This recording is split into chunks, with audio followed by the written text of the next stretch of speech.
Most loyalty programs treat membership levels like decoration: bronze, silver, gold, platinum. But the real question is not what the tier is called. The real question is, can the customer realistically move upward? Is every tier meaningful? Is the reward cost controlled? And does the tier reflect real customer value, not just marketing imagination? This is where my loyalty without the bullshit framework uses statistical tier calibration.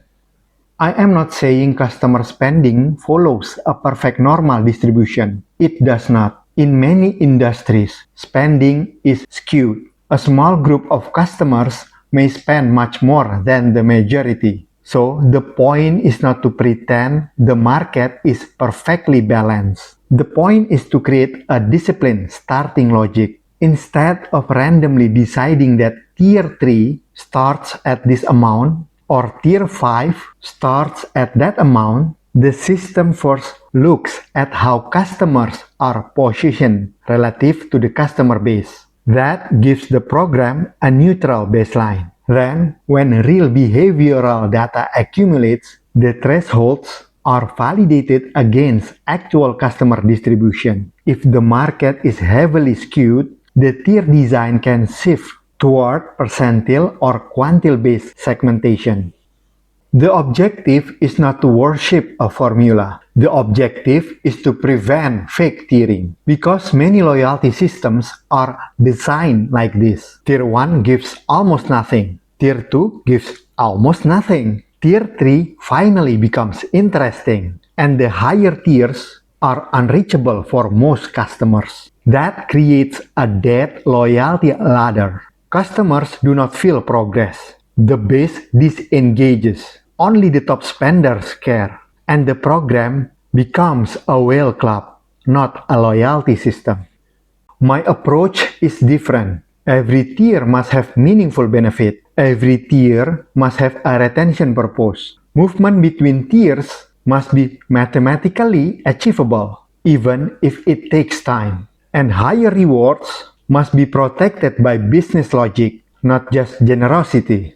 That is why tier upgrades should not depend only on spending.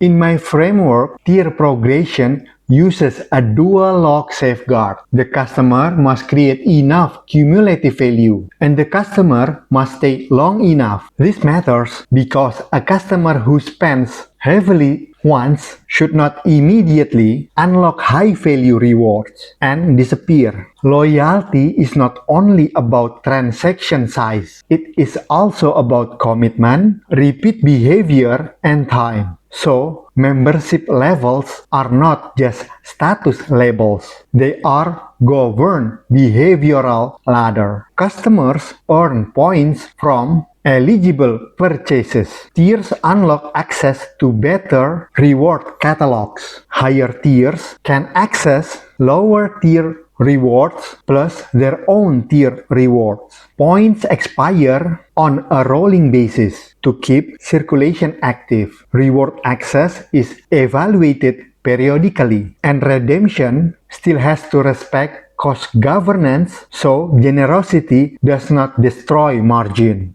That is the difference between a loyalty program that only looks exciting on campaign reports and a loyalty system that can survive finance, operations, customer behavior, and abuse risk. Loyalty tiers should not be random. They should not be copied from competitors. They should not be designed only for the top 5%. They should create a visible ladder for the customer, while keeping the economics accountable behind the scenes. That is why I say loyalty is not decoration. Loyalty is behavior architecture.